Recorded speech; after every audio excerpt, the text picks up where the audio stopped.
اگلا سوال ہے، ساتھی پوچھتے ہیں کہ میں نے ایک کتاب میں پڑھا کہ نصف شعبان کا روزہ رکھنا بدعت ہے، اور ایک دوسری کتاب میں لکھا تھا کہ نصف شعبان کا روزہ رکھنا مستحب ہے، برائے مہربانی بتائیں کہ اس سے متعلق یعنی قطعی حکم کیا ہے؟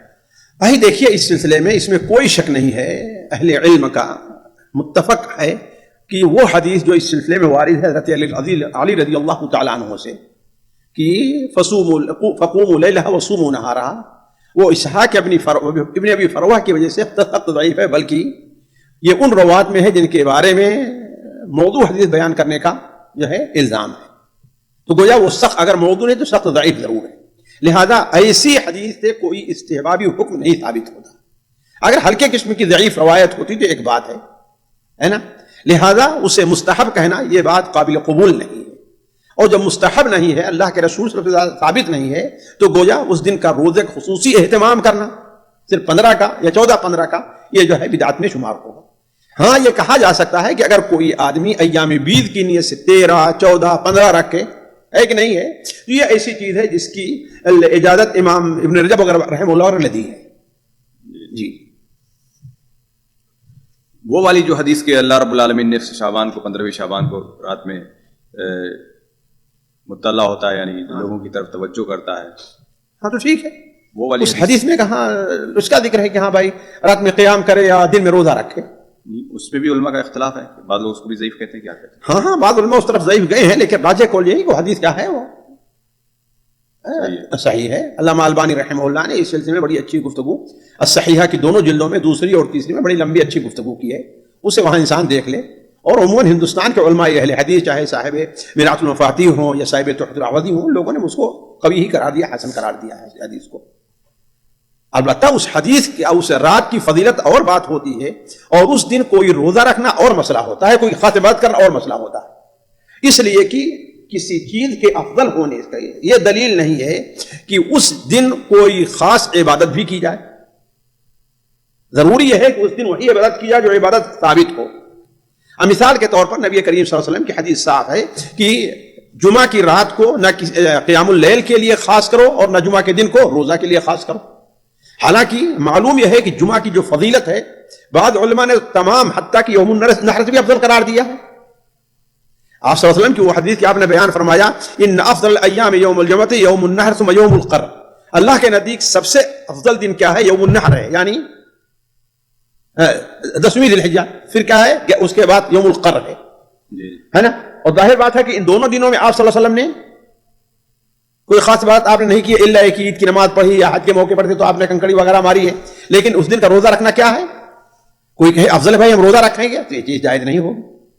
دیکھیے عبادات کا جو معاملہ ہے وہ سارا کا سارا توقیفی ہے، سارا کا سارا توقیفی ہے کہ یا تو قرآن سے یا حدیث سے یا قیاس صحیح سے یا اجماع حجت سے وہ چیز ثابت ہو، اور کوئی چیز نہیں کہاں پائی جاتی ہے۔ جی یعنی اسی کے قریب کا سوال، یہی سوال کی اور ایک شکل ایک لیڈیز گروپ میں بھی آئی ہے، بہن نے اس میں لکھا کہ نصف شعبان کی فضیلت میں انہوں نے پڑھا کہ ساری حدیثیں جو بھی وارد ہیں وہ یا تو ضعیف ہیں یا تو موضوع ہیں، مگر اس میں کیا لکھتے ہیں، مگر جب ضعیف احادیث کثرت رخ سے آئیں تو وہ قوی کے درجے کو پہنچتی ہیں، اس اعتبار سے صاحب تحفۃ العوضی نے کچھ نہ کچھ نرمی برتی ہے۔ یعنی ماشاءاللہ آپ اس معیار کے پہنچ گئے، کہیں گئی ہیں کہ سختی برتنا چاہتی ہیں آپ؟ نہیں، کہیں کوئی لکھا ہے میرے خیال سے۔ بھائی وہی اکیلے تھوڑی ہیں، اگر وہ تنہا ہوتے تو میں ایک بات کہتا ہی، اگر تنہا ہوتے صاحب میرا علامہ البانی نے بھی اس سلسلے میں بڑی لمبی بحث کی ہے، اور قدیم زمانے سے علماء جو ہے اس کا اہتمام کرتے چلے آئے ہیں۔ جی یہ بات صحیح نہیں ہے، وہ حدیث انشاءاللہ جو آدمی بھی علامہ البانی رحمہ اللہ کی وہ تحقیق صحیحہ کے اندر پڑھے گا وہ اور انصاف کی نظر سے دیکھے تو وہ مانے گا کہ ہاں اس حدیث کی شریعت میں کوئی نہ کوئی، اس رات کی شریعت میں بڑی اہمیت ہے۔ جی اس بنیاد پر کوئی نہیں کر سکتا، مگر نہیں، اس بنیاد پر روزہ رکھنا نہیں ہو سکتا ہے، عبادت کرنا جی، اس لیے کہ اصل یہ ہے کہ بندوں اعمال پیش کیے جاتے ہیں، اس سے پہلے کا معاملہ ہے۔ اب مثال کے طور پر جمعرات کو بندوں کے اعمال پیش کیے جاتے ہیں، تو روزہ آپ جمعرات کا رکھیے نا، اس رات کو تھوڑی رکھیے شام کو اس کے بعد کا، تاکہ پیش ہو تو چلے۔ روزہ تو سمجھ میں آتا ہے، لیکن مثال کے طور پر آج کوئی بجٹ ہو رہا ہے، کوئی پروگرام ہے، تو سارے ایکٹیو رہتے ہیں۔ بھائی ایکٹیو رہیے، اس سے پہلے جب آئے تب نا، کہ جب پروگرام ختم ہو جا رہا تب آپ آ کر ایکٹیو ہوں گے۔ نہیں، اس رات میں پیش ہوتے ہیں، یا اس رات میں یہ نہیں ہے پیش کیے جائیں، اللہ تعالیٰ دیکھتا ہے، اللہ رب العالمین۔ ہاں تو ٹھیک ہے، کوئی بات نہیں, اللہ تعالیٰ نے دیکھا, اس کے سامنے پیش ہوئے, جو لوگ اب تک کرتے رہے ان کو اللہ نے معاف کر دیا. علی کل حال دیکھیے, عبادات کا معاملہ توقیف کا ہے. اگر انسان کوئی دلیل لے آئے کہ اللہ کے رسول خصوصی اس کا اہتمام کیا کرتے تھے, اب تو ٹھیک ہے, نہیں تو نہیں. یعنی کوئی یہ نہیں سوچ سکتا کہ مس ہو گئی ہوں گی حدیث ہم سے. اعوذ باللہ, دین کے اوپر الزام ہے یہ. یعنی بہت ساری چیزیں الزام ظاہر بات, کوئی ایسی چیز نہیں جو چھوٹ گئی ہو. یہ تو بڑا الزام دین کے اوپر ہے کہ یہی تو بنیاد بنتی ہے بدعات کے ایجاد کرنے کی. یہی تو بدعات, بلکہ مسلموں کے کفر ہو جائے گا اگر کوئی سمجھے کہ ہمارا دین کی بات چیزیں مس ہو گئی ہیں. تو یہ کسی کے لیے کہنا جائز نہیں ہے, قطعاً ناجائز, حرام ہے یہ. کیونکہ ایک اتنی بڑی چیز آئی ہے, وہاں پہ جو موجودہ عبادت تھی شاید ہم سے رہ گئی ہے. ظاہر بات ہے, ہم تک وہ حدیث تو نہیں ٹھیک ہے, پہنچی جب ہم سے رہ گئی ہے اس کا مطلب ہے کہ ہمارے لیے قابل عمل نہیں ہے وہ. اگر ہمارے لیے حجت ہوئی تو اللہ تعالیٰ اس دین کا حافظ ہے, اس کو ضرور باقی رکھتا ہے. باقی نہ رکھنا اس بات کی دلیل ہے کہ چلو اس کو چھوڑو. تو یہ بھی تو کہتے ہیں لوگ کہ بھائی جو بعض لوگ جو آپ لوگ ضعیف کہتے ہیں, یا آپ کی غلطی ہو سکتی ہے. ہم یہ کہاں غلطی نہیں ہو سکتی ہے, ٹھیک ہے, وہ جو اگر وہ حدیثیں صحیح ہوں اور ہماری تحقیق کی وجہ سے بھائی کہاں, دیکھیے ہمارے لیے کیا ہے, سامنے ایک دلیل موجود ہے.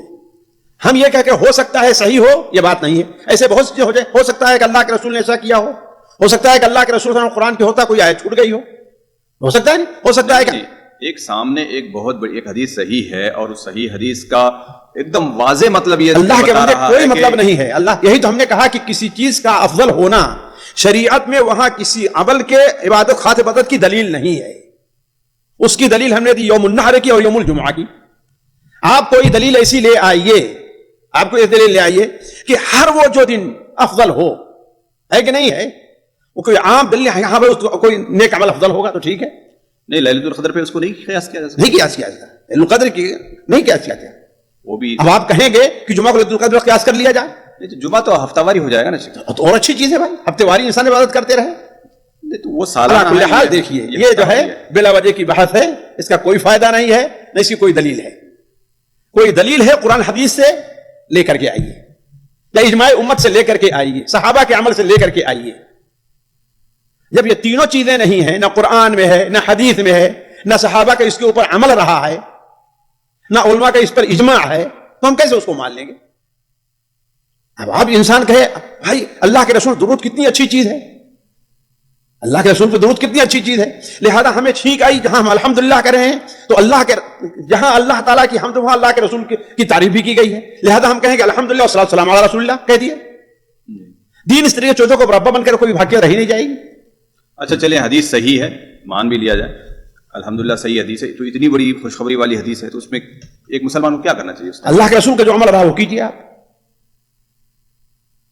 خیر الہدی ہدی محمد صلی اللہ علیہ وسلم, آپ کا عمل کیا رہا ہے کہ شروع شعبان سے آپ روزہ رکھنے کا اہتمام کیا, آپ روزہ رکھیے, ٹھیک ہے, کیجیے. لقد کان لکم فی رسول اللہ اسوۃ حسنہ ہے کہ نہیں ہے, تو ٹھیک ہے, چلیے اس پر عمل کیجیے. سامعین اکرام, ہمارے علمی اور عوامی دروس اور سوال و جواب کی مجلسوں سے آپ خود بھی مستفید ہوں اور اپنے دوست و احباب کے ساتھ بھی شیئر کریں. عین ممکن ہے کہ آپ کے شیئر سے کسی کی اصلاح اور آپ کے لیے صدقہ جاریہ بن جائے.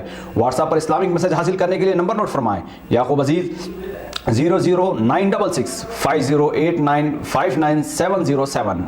واٹس ایپ سوال و جواب گروپ میں ایڈ ہونے کے لیے نمبر نوٹ فرمائیں. عبدالسلام عمری 00966 502627 622. نمبر بھیجتے ہوئے نام اور پتہ ضرور لکھیں.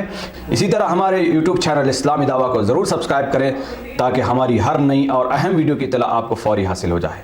تمام دروس, مقالات اور سوال و جواب سیریز کے لیے ہماری مشہور ویب سائٹ www.islamidawah.com کا مشاہدہ کرتے رہیں. السلام علیکم ورحمۃ اللہ وبرکاتہ.